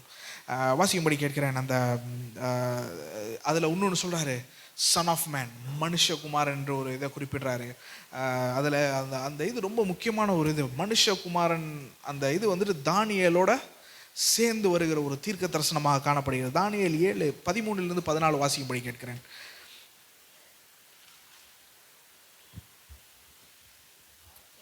தானியேல் 7:13. தரிசனங்களிலே நான் பார்த்து கொண்டு இருக்கையில், இதோ மனுஷகுமாரனுடைய சாயலான ஒருவர் வானத்து மேகங்களுடனே வந்தார். அந்த அவர் நீண்ட ஆயுசுள்ளவர் இடம் மட்டும் வந்து அவர் சமீபத்தில் கொண்டு வரப்பட்டார். சகல ஜனங்களும் ஜாதியாரும் பாசைக்காரரும் அவரையே சேவிக்கும்படி அவர்களுக்கு கர்த்தத்துவமும் மகிமையும் ராஜரீகமும் கொடுக்கப்பட்டது. அவருடைய கர்த்தத்துவம் நீங்காத நித்திய கர்த்தத்துவமும் அவருடைய ராஜ்யம் அழியாததுமாய் இருக்கும். Praise the lord. ஆமென். இது இயேசு கிறிஸ்துவை பற்றி தானியேல் எழுதுகிற ஒரு காரியமாக காணப்படுகிறது. ஏன்ஷியன்ட் ஆஃப் டேஸ் ஆங்கிலத்தில் சொல்லப்படுகிறது, son of man in the right hand of the father. கிறிஸ்து இயேசு பிதாவுடைய வலது பார்சத்தில் வரப்போகிறார். ஆமென். அப்பொழுது உலகத்தில் உள்ள எல்லாரும் அவரை ஆராதிப்பார்கள். ஆமென். அன்பானவர்களே, அன்று சொல்லப்பட்ட அன்னைக்கு கிறிஸ்து யார் என்று எருசலேமை விட்டு வெளியே போனால் தெரியாது. மற்ற நாள் கேள்விப்பட்டிருக்கலாம், ஆனால் கிறிஸ்து யார் என்று தெரியாது. இன்று என்ன நடக்கிறது? காரைக்குடி என்கிற ஒரு சிறிய இடத்தில் இந்த ஆலயத்தில் உட்கார்ந்து நம்ம கிறிஸ்துவை ஆராதித்து கொண்டு இருக்கிறோம். ஆமென். இதே போல் அநேக சபைகள் இங்கே ஆராதித்து கொண்டு இருக்கிறார்கள். அநேக உலகத்தில் தான் இயேசு கிறிஸ்து சொல்றார், நற்செய்தி எல்லாவற்றையும் சேர்ந்துடும், அதற்கு அப்புறம் முடிவு வரும். ஆமென். நற்செய்தி போய் சேர்ற நேரம் வருகிறது. கிறிஸ்துவை அநேகர் ஏற்றுக்கொள்கிறார்கள். சைனாவிலிருந்து அநேக சாட்சிகள், சைனா, ரஷ்யா, கிறிஸ்துவை ஏற்றுக்கொள்ளாத இடங்கள் இல்லை, கிறிஸ்துவை அறியாத இடங்கள் இல்லை. இதெல்லாம் நடக்கும் என்று ஊடகம் இல்லாத நாட்களில் சொல்லப்பட்ட ஒரு காரியம். இயேசு கிறிஸ்து சொன்னதுக்கு அப்புறம் மரித்து உயிர் தெழுந்து அதுக்கப்புறம் சீஷர்கள் போய் எல்லாம் நடந்தது. எல்லாம் வந்துட்டு ப்ராஃபஸி, எல்லாம் வந்துட்டு தீர்க்க தரிசனமாக சொல்லப்பட்டது. இன்று உங்களையும் என்னையும் ரட்சித்து வச்சிருக்கிறார். ஆமென். இங்கு நாம் இயேசு கிறிஸ்துவுக்காக வாழ்ந்து கொண்டு இருக்கிறோம், அவருடைய நாமத்தை மகிமைப்படுத்தி கொண்டு இருக்கிறோம். ஆமென். அப்போஸ்தலர் நடவடிக்கைகள் 1:9 வாசிக்கும்படி கேட்கிறேன். இவைகளை அவர் சொன்ன பின்பு அவர்கள் பார்த்து கொண்டு இருக்கையில் உயர எடுத்துக்கொள்ளப்பட்டார். அவர்கள் கண்களுக்கு மறைவாக ஒரு மேகம் அவரை எடுத்துக்கொண்டது. அடுத்த வருஷம் வாசி. அவர் போகிற போது அவர்கள் வானத்தை அண்ணாந்து பார்த்து கொண்டு இருக்கையில் இதோ வெண்மையான வஸ்திரம் தரித்தவர்கள் 2 பேர் அவர்கள் அருகே நின்று, கலிலேயராகிய மனுஷரே, நீங்கள் ஏன் வானத்தை அண்ணாந்து பார்த்து நிற்கிறீர்கள்? உங்களிடத்தில் நின்று வானத்திற்கு எடுத்து கொள்ளப்பட்ட இந்த இயேசுவானவர் எப்படி உங்கள் கண்களுக்கு முன்பாக வானத்துக்கு எழுந்தருளி போனாரோ அப்படியே மறுபடியும் வருவார் என்றார்கள். Praise the lord. ஆமென். இது முதலாவது வருகை. உயிர் தெழுந்த பிறகு தேவன் அவருடைய சீஷர்களோட சொல்கிறார், இருக்கிறாரு. இரண்டாவது வருகை குறித்து பேசுகிறார். இரண்டாவது வருகையில் இது தூதர்கள் சொல்கிறார்கள், எப்படி போனாரோ அப்படி மீண்டும் இறங்கி வருவார். ஆமென். சீஷர்களால் சொல்லப்பட்டது, தீர்க்கதரிசிகளால் சொல்லப்பட்டது, அப்போஸ்தலர்களால் சொல்லப்பட்டது, கிறிஸ்துவாலே சொல்லப்பட்டது, தூதர்களால் சொல்லப்பட்டது. அநேக காரியங்கள் நிறைவேறியது. நிறைவேறுகிறதற்கு சில காரியத்திற்கு சபை காத்து கொண்டிருக்கிறது. ஆமென். இயேசு கிறிஸ்து சொல்கிறார், விழித்திருக்க வேண்டும். ஆமென். அதில் வாசிக்க வேண்டாம், நான் சொல்லிவிட்டு கடந்து செல்கிறேன். அடுத்து மரத்தை ஒரு ஒப்பீடாக சொல்கிறார். ஃபிக் ட்ரீ, அதை ஒப்பீடாக சொல்கிறார். ஃபிக் ட்ரீ மட்டும் தான் இதில் வருது. லூக்காவில் வந்துட்டு மற்ற மரங்களும் என்று எழுதப்பட்டிருக்கிறது. அது நிறையா இலை வரும்போது நீங்கள் சம்மர் என்று தெரிஞ்சு கொள்கிறீங்க இல்லையா, வெயில் காலம் வருது என்று தெரிஞ்சு கொள்கிறீங்க. இதெல்லாம் நடக்கும்போது நான் வருகிற காலம் விரைவாய் நடக்கப் போகிறது என்று நீங்கள் அறிந்து கொள்வீர்கள் என்று சொல்கிறார். ஆமென். அதில் இன்னொரு முக்கியமான ஒரு ரொம்ப டிபேட்டான இடம் வந்துட்டு இந்த திஸ் ஜெனரேஷன் எழுதப்பட்டிருக்குது. அந்த வசனத்தில் 32 வாசிக்க வேண்டாம், 32 பார்த்தீர்கள் என்றால் 32, 33 இந்த சந்ததி என்று எழுதப்பட்டிருக்கிறது. நமக்கு உடனே என்ன கேள்வி வரும்? இதை வந்துட்டு முற்போக்காளர்கள் என்று அழைத்து கொள்கிறவர்கள், தங்களைத்தானே அழைத்து கொள்கிறவர்கள் என்ன இதை குற்றச்சாட்டு வைக்கிறார்கள் என்றால், கிறிஸ்துவ வந்துட்டு இதை ஒரு குறிப்பிட்ட நபர்களுக்கு சொன்னார், ஆனால் அவர் இருக்கும்போது நடக்கலை, அதனால் கிறிஸ்து சொன்னது பொய்யாயிடுச்சு என்று சொல்கிறார்கள். அவர்கள் அதை மொழிபெயர்த்தது தவறு. என்னவென்றால் திஸ் ஜெனரேஷன் என்று சொல்லப்படுகிறது, அந்த காரியங்கள் சொல்லப்பட்டதல்லவா, இந்த மகா உபத்திரவ காலம் வரும், இது இப்படிலாம் நடக்கும், அதை பார்க்கிற அந்த சமுதாயம் கடந்து செல்வதற்கு முன்பாகவே கிறிஸ்து வந்து விடுவார் என்பதுதான் அடிப்படையான ஒரு இது. இன்னொரு இன்டர்பிரிட்டேஷன் என்னவென்றால், ஜெனரேஷன் என்கிறது ஒரு குறிப்பிட்ட மக்களை குறிக்காமல் அந்த வார்த்தை வந்துட்டு ஒரு பெரிதான ஒரு பிராட் டேர்ம். அது என்ன கிரேக்க மொழியில் சொல்லப்படுகிறது என்றால், அநேக பாவம் செய்கிறவர்களும் அவர்களும் அங்கே தான் இருந்தாங்க. இந்த மாதிரி பாவம் செய்கிறவங்க அன்னைக்கு வரைக்கும் இருந்துட்டு தான் இருப்பானுங்க, நம்பாதவர்கள் இருந்துட்டு தான் இருப்பார்கள். ஆனால் இந்த மாதிரி இருக்கும் போதும் இதற்கு நடுவில் கிறிஸ்து வருவார் என்பது தான் செய்தி என்றார்கள். அதற்கு வந்துட்டு கிறிஸ்து தவறாக சொல்லவில்லை, அவர்கள் மொழிபெயர்த்தது, அவர்கள் புரிந்து கொண்டது தவறாக இருக்கிறது. அன்பானவர்களே, வேதத்தில் சொல்லப்பட்ட காரியங்கள் இஸ்ரவேல் ஜனங்கள் வாழ்க்கையில் நடந்தது, உலகத்தில் நடந்தது. நம்ம அநேகருக்கு எங்கேருந்து ஒரு ஃபிலாசபிக்கல் கொஸ்டின் எழுப்புவாங்க. Where do we come from? எங்கேருந்து வந்தோம், ஏன் இங்கே இருக்கிறோம், எங்கே போகிறோம்? எல்லாவற்றுக்கும் வேதம் பதில் சொல்கிறது. ஆமென். எங்கேருந்து வந்தோம், ஏன் இங்கே இருக்கிறோம், எங்கே போக போகிறோம்? நம்மளுடைய விசுவாசம் இட்ஸ் நாட் இன் வெயின். ஆமென். அது ஒரு மற்ற அறியாதவர்கள் போல் நாம் அழுது கொண்டு இருக்கக்கூடாது. ஆமென். The Lord shall descend with a shout and the dead will rise again. இந்த மரித்தவர்கள் முதலாவது எந்திரிப்பார்கள், நாம் எடுத்துக்கொள்ளப்படுவோம். ஆமென். நாம் மற்றவங்க மாதிரி முற்போக்காளர்கள் என்று சொல்கிறவர்கள் என்ன சொல்கிறாங்க, நம்ம மற்ற மிருகம் மாதிரி தான் மறிச்சிடுவோம். கிறிஸ்து நம்ம அவருடைய சாயலில் படைச்சார். ஆமென். மீண்டும் கிறிஸ்து உயிர் தெழுந்தது போல் நாமும் உயிர் தெழுவோம். ஆமென். கிறிஸ்துவுடைய சாயலை அணியும் காலம் வந்து கொண்டிருக்கிறது. 34, 36 வரைக்கும் வாசிக்க வேண்டாம். சொல்லப்படுகிறது, விழித்திருந்து கவனமாக இருக்க வேண்டும். ஆமென். இதெல்லாம் நடக்கிறத பாருங்க, விழித்திருந்து ஜெபிக்க வேண்டும். ஆமென். ராப்சர் ஆஃப் த சர்ச், அதாவது எடுத்துக்கொள்ளப்படுகிறது என்றைக்கு நாம் நடக்கலாம், விழித்திருக்கணும். கீப்ஸ் அவர் லேம்ப்ஸ் பர்னிங். இது முக்கியமான காரியம். இது எல்லாம் தேவன் இது பண்ணி கொண்டிருந்தார். அநேக பவுல் எழுதுகிறான், கடைசி காலங்களில் நன்றி அறிதல் இல்லாத இருப்பார்கள், கடைசி காலங்களில் அன்பு தணிந்து போகும் என்று எழுதுகிறார். கடைசி காலத்தில் எதிர்க்கிறவர்களாக இருப்பார்கள். கடைசி காலத்தில் இன்னொன்று சொல்கிறான், அவர்களுக்கு பிரியமான காரியங்களை கேட்க ஆரம்பிச்சிருவாங்க. ஆமென். இயேசு கிறிஸ்து மதத்துக்கு விரோதமாய் போனார். என்னவென்றால் கடைசி காலம், இப்போ வேதத்தில் எனக்கு ஒரு காரியம் பிடிக்கவில்லை என்றால் நான் தான் மாற்றிக்கொள்ள வேண்டும். சரியா? இப்போ வேதத்தில் பரிசுத்தமாக வாழ வேண்டும் என்று எழுதியிருக்குதுன்னா அதை யாரும் பேசாதீங்க நான் சொல்லக்கூடாது. நான் பரிசுத்தமாக வாழணும், ஆண்டவரை எனக்கு உதவி செய்யும் என்று சொல்லணும். வேதத்தில் கொடுக்க வேண்டும் என்று, தேவனுக்காக கொடுக்க வேண்டும் என்று எழுதியிருக்கிறது என்றால் நான் ஆண்டவரே கொடுப்பதற்கு எனக்கு மனது தாரும் சொல்ல வேண்டுமே ஒழிய இதை பிரசங்கிக்காதீர்கள் என்று சொல்ல முடியாது.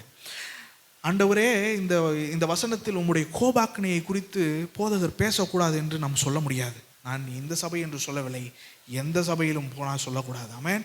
அநேக பொய் தீர்க்கதரிசிகள் இருக்கிறார்கள், அன்றும் இருந்தார்கள், இன்றும் இருக்கார்கள், தேவன் வரும் வரை இருப்பார்கள். ஆமென்.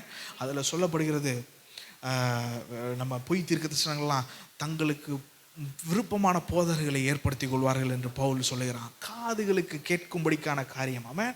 இப்போ கேட்டிங்கன்னா ஒரு சில இடத்துல ஃபுல்லாக காசும் பணமும் அதை தான் குறித்து இது ஏசு கிறிஸ்து ஏதோ ஒரு டிக்கெட் மாதிரி, ஏசு கிறிஸ்து ஒரு டிக்கெட்டாக வாங்கிட்டா அதையெல்லாம் அனுபவிச்சிடலாம். நீங்கள் கவனிச்சிங்கன்னா தெரியும், சாத்தான் ஆண்டவராகிய இயேசு கிறிஸ்து இடத்தில் சொன்னான், இதெல்லாம் பார்க்குறீங்களா ஆண்டவரே, இதெல்லாம் உங்கள்கிட்ட தந்துடுறேன். தற்காலிகமாக கொடுக்கப்பட்டது, டெம்பரவரியாக அது சாத்தானுடைய கரத்தில் இருக்கிறது. அவன் சொல்லுகிறான், எல்லாம் உங்களுக்கு தந்துடுறேன், என்னை வழிபடணும் அப்படின்ட்டு. இந்த நாட்களில் ஹெல்த், வெல்த், ப்ராஸ்பெரிட்டி என்று பேசுகிறார்கள் அல்லவா? அவர்கள் பேசும்பொழுது கிறிஸ்து ஒரு ஓரத்தில் இருக்கிறார், எல்லாம் பணமும் புகழும் தான் நடுவில் இருக்கிறது. அன்பானவர்களே, மிக கவனமாக இருக்க வேண்டும்.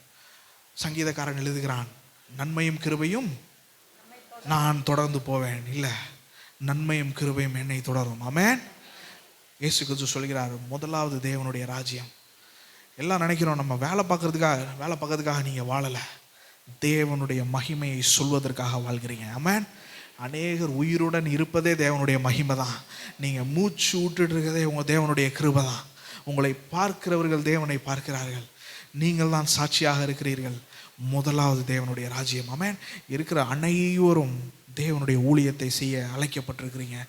நீங்கள் போய் ஒரு இடத்துல இருக்கிறது தான் அது ஊழியம். ஆமென். உங்களுடைய ஊழியம் எது என்று கேட்டீர்களா, அந்த இடத்த விட்டு காலை எடுத்து வெளியே வச்சிட்டிங்கன்னா உங்கள் ஊழியம் ஆரம்பிச்சிருது. நீங்கள் இருக்கிற ஸ்கூல், நீங்கள் இருக்கிற காலேஜ், நீங்கள் இருக்கிற வேலை பார்க்கும் ஸ்தலம், நீங்கள் இருக்கிற வீடு எல்லாம் தேவன் உங்களை நம்பி அந்த இடத்தில் வைத்திருக்கிறார். ஆமென். தேவனுடைய வருகை இருக்கிறது. தேவனிடத்தில் கடைசி காலத்தில் அன்பு தணிந்து போகும் என்று சொல்லியிருக்கிறார். அதில் இன்னும் ஒன்று சொல்ல வேண்டும் என்றால், இதை சொல்லி முடித்து அடுத்த நாள் உடனடியாக வருகிறான் யூதாஸ் ஆனவன், கிறிஸ்துவை காட்டி கொடுக்க வருகிறான். ஆமென். பவுல் எழுதுகிறான், அன்பு கடைசி காலத்தில் தணிந்து போகும் என்று. சபைக்குள் அன்பு தணிந்து போகக்கூடாது. ஆமென். அநேகர் நினைத்துக் கொள்கிறார்கள், நம்மளுடைய கிறிஸ்தவம் கிறிஸ்துவை எவ்வளவு நேசிக்கிறோம் என்பதுதான் நம்ம வெளிப்படுத்துகிற கிறிஸ்தவம் என்று நினைக்கிறார்கள். இல்லை, கிறிஸ்து யூதாசை நேசித்தார். ஆமென். நம் வாழ்க்கையில் நமக்கு துரோகம் செய்கிறவர்களையும் கிறிஸ்துவை போல் நாம் நேசித்தோமானால் தான் நாம் கிறிஸ்துவை போல் வாழ்கிறோம் என்று அர்த்தம். ஆமென். யூதாசையும் சிநேகிதன் என்று அழைத்தார். யூதாசை அது படங்களிலெல்லாம் அது ஒரு வீரவசனமாக பேசிக்கொள்ளலாம். துரோகியை மன்னிக்க மாட்டேன், எதிரியை கூட மன்னிப்பேன் என்று. அதெல்லாம் உலகத்தார் சொல்ல வேண்டிய காரியம். நம்ம சொல்ல வேண்டியது அது இல்லை. நாம் ஒரு நாள் துரோகியாக இருந்தோம். ஆமென். தேவனுடைய சிலுவைக்கு தூரமாக இருந்தோம். பாவிகளுக்காக மரிக்க தேவன் இயேசு இறங்கி வந்தார். ஆமென். நம்மை படைத்தவர் தேவனுடைய கோபாக்கினையிலிருந்து நம்மை ரட்சித்தார். ரட்சித்தவர் சாட்சியாய் வைத்திருக்கிறார். எதற்காக வைத்திருக்கிறார்? அவர் நாம மகிமைக்காக. ஆமென். இரண்டாவது வருகையை எதிர்நோக்கி பார்த்துட்டு இருக்கோம். இரண்டாவது வருகை என்று சொல்வதை விட ரகசிய வருகை என்று சொல்லலாம். எதிர்நோக்கி பார்த்து கொண்டு இருக்கிறோம். இந்த நேரத்திலும் தேவனிடத்தில் நாம் ஒப்பு கொடுத்து தேவனோடு வாழ்வது மிக அவசியமாக இருக்கிறது. 2 முடிக்க போகிறேன். 2 வகையான ரெஸ்பான்ஸ் நடக்கப்பட்டது. தெசலோனிக்கே சபையில் வந்துட்டு கிறிஸ்து வராருல்ல, எதுக்கு வேலை பார்க்கணும், எதுக்கு நம்ம இது பண்ணணும், எல்லாம் உட்காந்துருப்போம், கிறிஸ்து வரட்டும், இதெல்லாம் சம்பாதிச்சு வச்சோம்னா வேஸ்ட் அப்படின்ட்டு சொல்லிவிட்டார்கள். பவுல் எழுதுறான், வேலை செய்யாமல் இருந்தால் சாப்பிடாமல் இருக்கணும். கிறிஸ்தவத்தில் வந்துட்டு சோம்பலாக இருக்கிறதுக்கு இடம் இல்லை. சாலமோன் எழுதுறான், முழுவதாக எழுதுறான், உழைக்கிற கரம் தான் இது பண்ணுவோன்ட்டு. வேலை பார்க்காம இருக்கக்கூடாது. தெசலோனிக்கே சபைக்கு பவுல் எழுதுகிறான். கிறிஸ்துவுடைய வருகையை பற்றி தான் சொல்லுகிறான். சொல்லிவிட்டு சொல்லுகிறான், எல்லாருக்கும் முன்பாக சாட்சியாக இருங்க, நாங்கள் வேலை பார்த்து எங்கள் இதை பண்ணோம், நீங்கள் வேலை பார்க்கணும் என்று சொல்லுகிறான். கிறிஸ்து வராருன்ட்டு எதுவும் பண்ணாமல் இருக்குது. அதான் தாளந்தை குறித்து பேசும்போது சொல்லுகிறார், இத்தனை தாளந்தை கொடுத்து விட்டு சென்றுட்டு அதை மல்டிப்ளை பண்ண இதை பேரபிளா சொன்னார் ஆண்டவர். புத்தியினமான ஸ்திரீகளும் புத்தி உள்ள ஸ்திரீகளையும் குறித்து தேவன் சொல்லுகிறார். சிலர் they were not prepared. The church should be prepared. Amen. சபை வந்துட்டு ஆயத்தமாக இருக்க வேண்டும். இன்னொரு இது என்னென்றால், அச்சப்பட்டும் இருக்க வேண்டாம். தேவன் வந்து என்ன பண்ணுவது என்று நமக்கு வந்துட்டு ரட்சிப்பின் விசுவாசத்தின் நிச்சயம் வேண்டும். ஆமென். எந்த விஷயமும் கிறிஸ்துவின் அன்பை விட்டு நம்மை பிரிக்காது. ஹல்லேலூயா.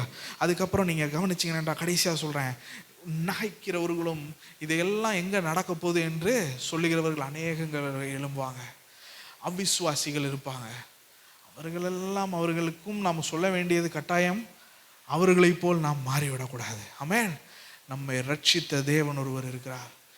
எதிர்காலத்தில் கிறிஸ்துவின் வருகையை நோக்கி பார்த்து கொண்டிருக்கிறோம். சபைக்கு அன்பு தணிந்து போய்விடக்கூடாது. தாய் தகப்பனை எதிர்க்கிறவர்களாய் மாறிவிடுவார்கள் என்று எழுதப்பட்டிருக்கிறது. அந்த மாதிரி சபை போய்விடக்கூடாது. கள்ள உபதேசங்களுக்கு போய்விடுவார்கள் என்று சொல்கிறார்கள். அதை மாதிரி போய்விடக்கூடாது.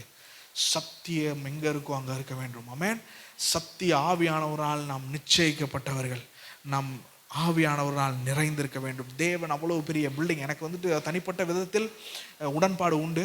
பெரிய கேத்தீட்ரல் கட்டி நல்ல பிரம்மாண்டமாக கட்டுவார்கள்.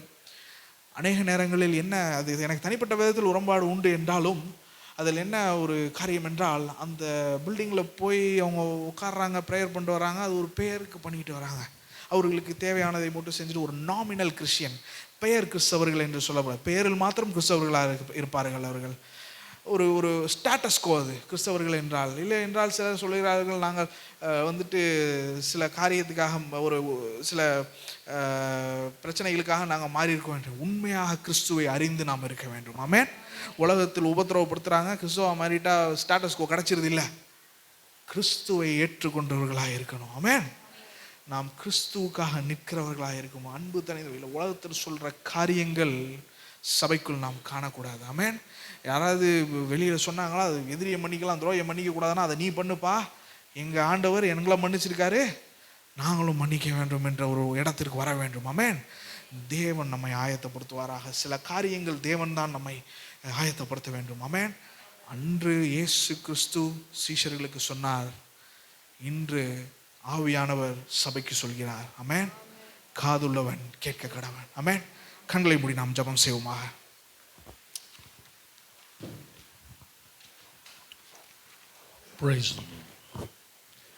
ஆண்டவர் சகோதரவை தாழ்த்தி கொடுப்போமாக.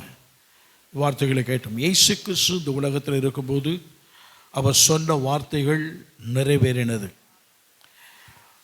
நிறைவேறப்பட்ட வார்த்தைகள், அவரை குறித்து அவர் சொல்லும்போது அந்த வார்த்தைகள் நிறைவேறினது. வருகை குறித்து சொன்னபோது நிறைவேற்றப்பட்டபடியாக அநேக சம்பவங்கள் நடைபெற்று கொண்டே வருகிறது. அவையெல்லாம் நிறைவேற்றப்பட்டு கொண்டே வருகிறது. வார்த்தைகள் மாறவில்லை. ஆனால் மறுபடியும் வருவேன் என்று சொன்னவர் அந்த வார்த்தையும் ஒரு நாளும் மாறாது. நாம் அந்த வருகைக்கு நம்மை ஆயத்தப்படுத்துவோமாக. இந்த ராத்திரி இந்த காலவில் ஆண்டு சமுத்திரம் வந்திருக்கிறோம். தேவனுடைய வருகையை குறித்ததான ஒரு எச்சரிப்பு நம்முடைய வாழ்க்கையில் எப்போதும் இருப்பதாக. ஒருவேளை இந்த எல்லை விட்டு கடந்து போகும்போது வீட்டிற்குள் கால் வைக்கிற நேரத்தில் கிறிஸ்து வருவார் என்று சொன்னாலும் அவரோடு செல்வதற்கு கர்த்தர் நம்மை பரிசுத்தப்படுத்துவாராக. அவரோடு செல்வதற்கு நம்மை தகுதிப்படுத்துவாராக. நம்முடைய பலகீனங்கள், நம்முடைய குறைவுகள் எல்லாம் கர்த்தர் மாற்றி அமைப்பாராக.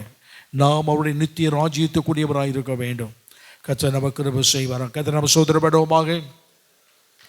Price the Lord. ஹல்லேலூயா. ஸ்தோத்திரம் ஆண்டவரே. ஹல்லேலூயா. ஸ்தோத்திரம் ஆண்டவரே. வருகை கர்த்தர் நம்மை தகுதிப்படுத்துவாராக. பரிசுத்த நல்ல பிதாவே, உமக்கு ஸ்தோத்திரம் ஐயா. ஆண்டவரே, உம்முடைய வார்த்தைகளுக்காக நன்றி செலுத்துகிறோம். உம்முடைய வருகை குறித்தான காரியங்களிலே எங்கள் ஆண்டவர் சமுத்திரங்களை தாழ்த்துறோம். நீ சொன்னவைகள் எல்லாம் வேதத்திலே உம்மை குறித்து சொல்லப்பட்டவைகள் நிறைவேற்றப்பட்டது. நீர் இந்த உலகத்தில் வந்த பிறகு நீர் ஆண்டவரே சொன்ன உம்மை குறித்து சொல்லப்பட்ட வார்த்தைகள் எல்லாம், நீ சொன்னவைகள் எல்லாம் உமக்கு நிறைவேற்றப்பட்டது. நீர் வருகை குறித்து சொன்னபோது அவை வருகை நாட்களில் சம்பவிக்க போகிற காரியங்களை சொன்னபோது அவைகளெல்லாம் ஒன்றன் பின் ஒன்றனாய் நிறைவேற்றப்பட்டு கொண்டே வருகிறதையா. அந்த வார்த்தைகள் மாறவே இல்லை, ஒவ்வொன்றாய் நிறைவேறுவது போல உம்முடைய வருகை இருக்கு என்று சொன்னவர் அந்த வருகை நிறைவேறும் ஐயா. அந்த வருகையை நாங்கள் எதிர்கொண்டு உம்மோடு கூட அண்டங்கள் வருவதற்கு எங்கள் ஆண்டவர் எங்களுக்கு அனுக்கிரகப்பட்டபடியாக வேண்டுகிறோம். வசனம் கேட்ட உடைய பிள்ளைகள் ஒவ்வொருவரையும் ஆண்டவரே பரிசுத்தப்படுத்தி நம்முடைய வருகைக்கு தகுதி உள்ளவராக இருக்க உதவி செய்வீராக. வருகை குறித்த சிந்தனைகள் எங்கள் வாழ்க்கையில் இருப்பதாக. ஆசீர்வதியை நீர் மகிமைப்படும் இயேசு கிறிஸ்துவின் மூலம் ஜெபிக்கிறோம் நல்ல பிதாவே. ஆமென். ஆமென். ஆத்துமாவே கர்த்தரை ஸ்தோத்திரி. ஆத்துமாவே கர்த்தரை ஸ்தோத்திரி. ஆமென். நம்முடைய கர்த்தராய் இருக்கிற இயேசு கிறிஸ்துவின் கிருபையும் பிதாவாகிய தேவனுடைய அன்பும் பரிசுத்த ஆவியானுடைய அந்யோன்ய ஐக்கியம், கிருபை, சமாதானம், சந்தோஷம் நாம் அனைவரோடும் என்றும் என்றும் சதா காலம் இருப்பதாக. ஆமென். ஹல்லேலூயா. ஹல்லேலூயா. ஹல்லேலூயா.